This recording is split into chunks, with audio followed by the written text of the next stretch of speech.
Kayo ay nakatutok sa Halaman Kaalaman para sa masaganang buhay.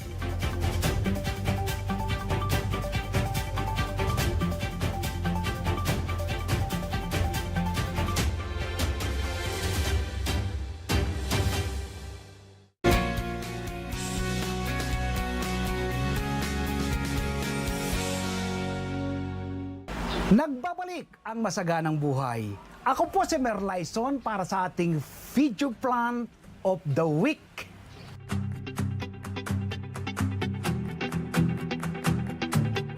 Ngayon po ay ibabahagi ko sa inyo ang simple at madaling pagtatanim ng sayote sa palanggana. Magluluto rin po tayo ng masarap at masustansyang pork tinola with sayote tops ala Magsasaka Reporter. Hali po kayo, samahan niyo ako.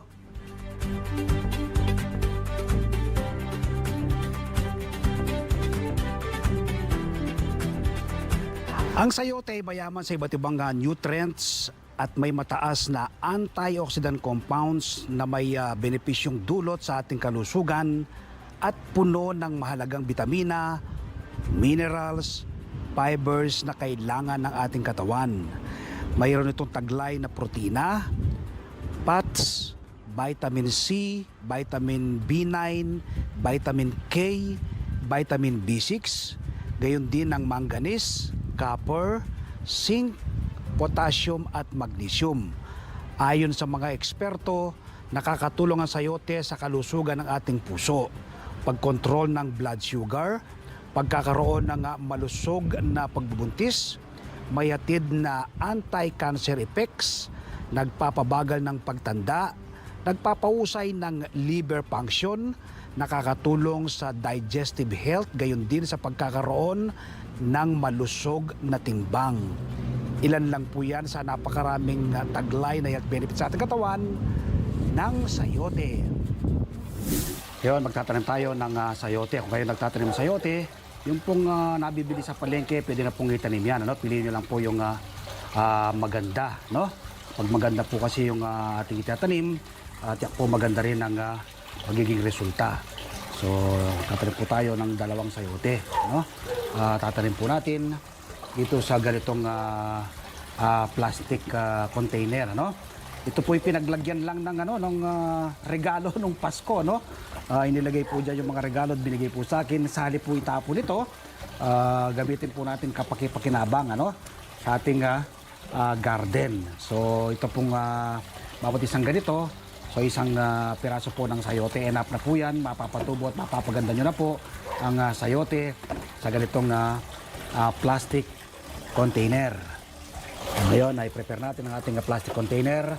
Ilagay po tayo ng butas, ano? Gamit po ang matulis na gunting.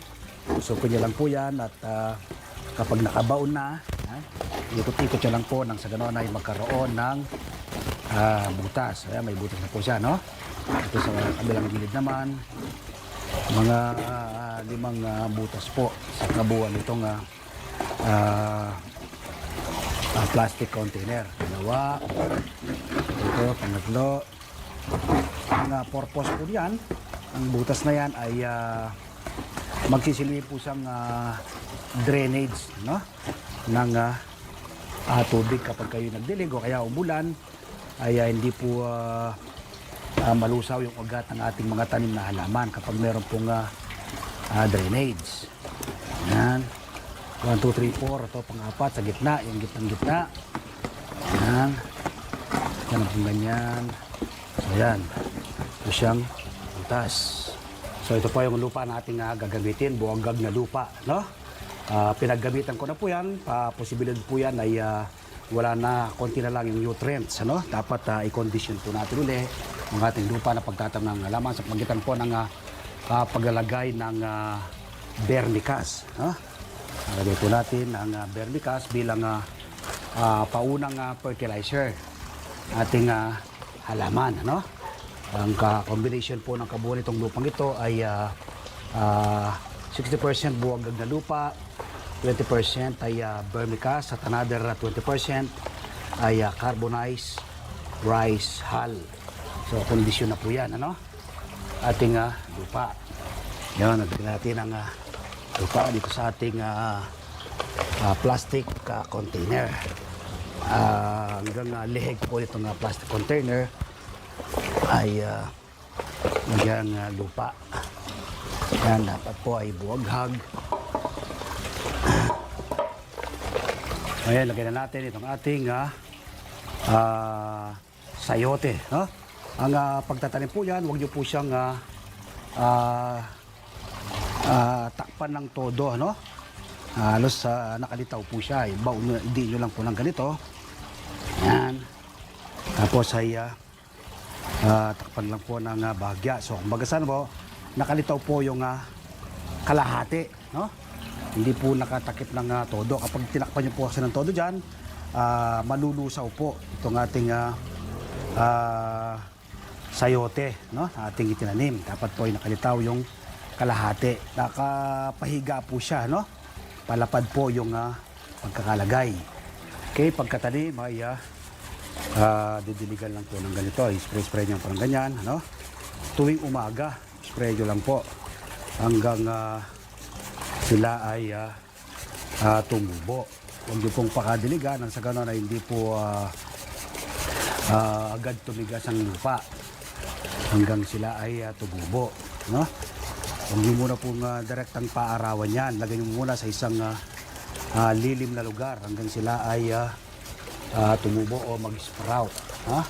Kapag po mayroon ng daon yan, mga una hanggang 2 daon, ay pwede na po yung direktang paarawan. Kung mapapansin po ninyo, hanggang hindi po punong-puno yung lupa na ating nilagay dito sa plastic container. Ano? Nang sa ganon, makakapagdagdag pa ako ng lupa. Kaya po ay pataba, vermicast na kanyang pangangailangan. Ganun din po itong isa. Oh. Hindi po punong-puno yung plastic container ng ating pinagtaniman.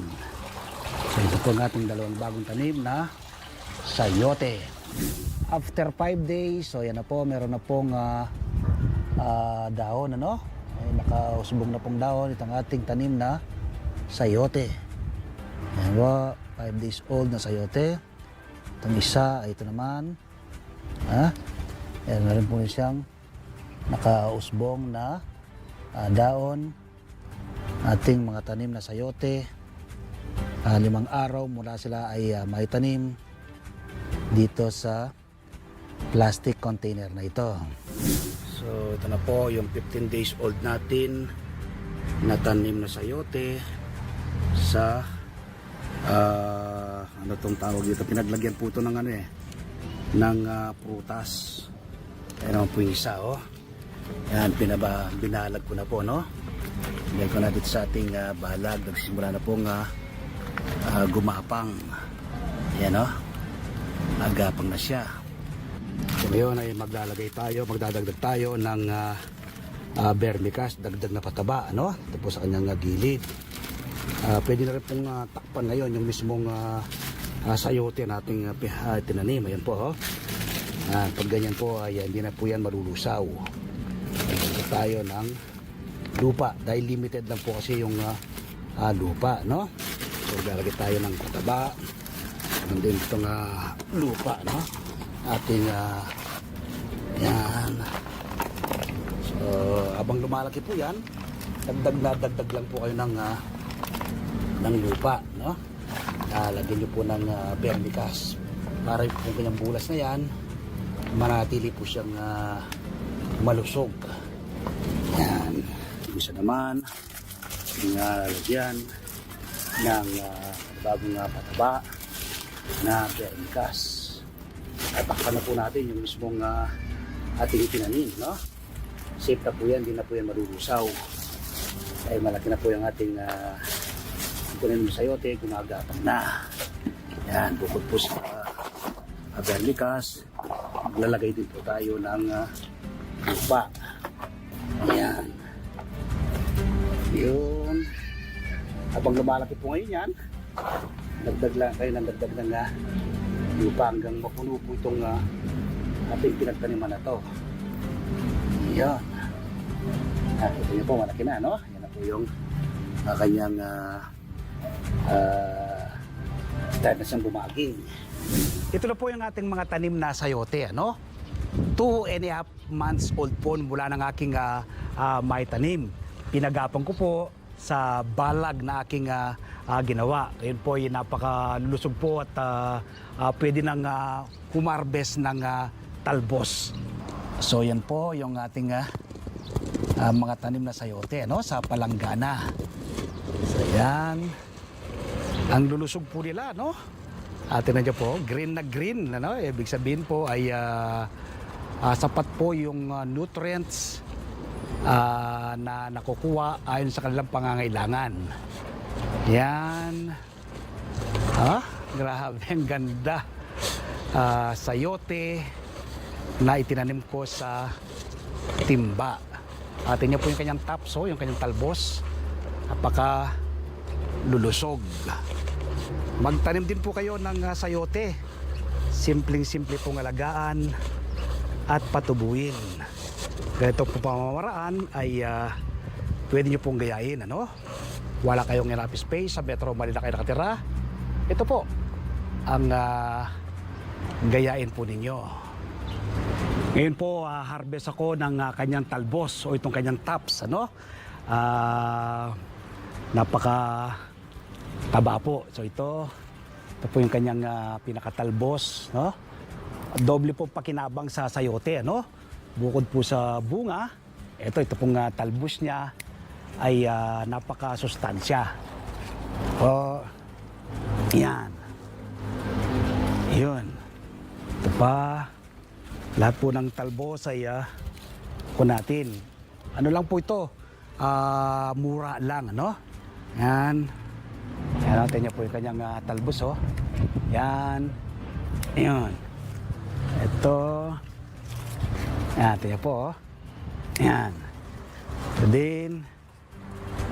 Yun. Ang kagandahan po ng sayote, no? Habang siya ay tinatalbusan, lalo pong yumayabong, ano? Nagkakaroon po ng panibagong sprout. Yan. Ang ating mga talbos ng sayote na ating nakuha. Dahil pong talbos sa ilalim, oh. Yan. So, nakarami na tayo. Ito pa. Iyon. So, ito po yung ating na-harvest, ano? Nakaisang bugkus po tayo ng talbos ng ating tanim na sayote, no? Gaya po ng banggit ko, doble po pakinabang sa sayote, yung pong talbos at ang bunga. So enough na po ito na ating pangsaog sa ating lulutuing masarap at masustansyang pork tinola with sayote tops alang magsasakang reporter. Samahan niyo po akong magluto.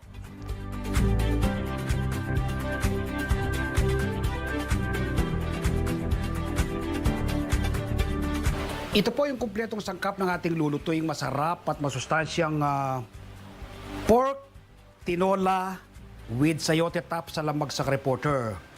Yung pong ating pork, pinalambot ko na po yan, nilaga ko na. So ito po yung ating sabaw na pinaglagaan.